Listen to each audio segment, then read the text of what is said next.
Pour commencer, on utilise des escargots naturels. Et ce que je rajoute, vous voyez, j'ai pas, les escargots sont complètement naturels, il n'y a absolument rien, ils sont déjà préparés et je les mets dans un peu d'eau.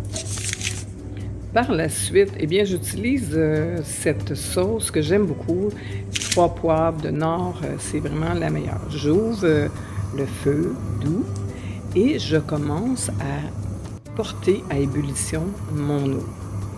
Par la suite, eh bien, je vais ajouter justement ma partie plus crémeuse et j'aime bien faire ma recette sans lactose parce que je suis intolérante au lactose, donc j'utilise la crème de coco. Vous trouvez ça dans toutes les bonnes épiceries.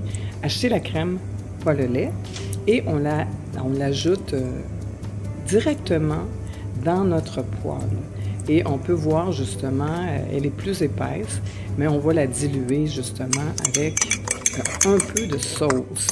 Donc, ma préparation de sauce au poivre, je la dilue avant dans une tasse parce que c'est mieux qu'elle soit diluée que directement. Vous allez la verser tranquillement à l'intérieur de votre poêle pour justement apporter les 2 ingrédients, enfin les 3 ingrédients, les escargots, la crème de coco et la sauce au poivre ensemble pour qu'ils se mélangent et qu'elles puissent s'épaissir.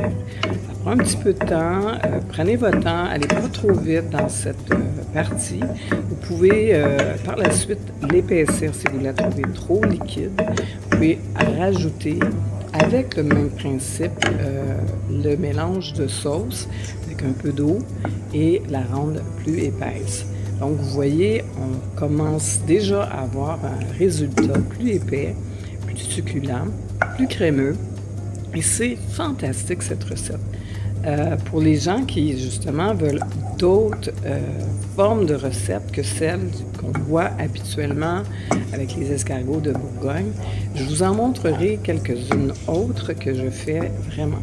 Donc les escargots, en fait, ça remplace le poulet, le poisson, les crevettes, n'importe quel mélange que vous allez faire, c'est le même principe que vous prenez les autres sauces et vous mettez toujours les escargots, bien sûr, nature. Donc, on attend, vous voyez que ma sauce commence à épaissir un peu plus et vous allez voir que bientôt, nous allons avoir le produit final.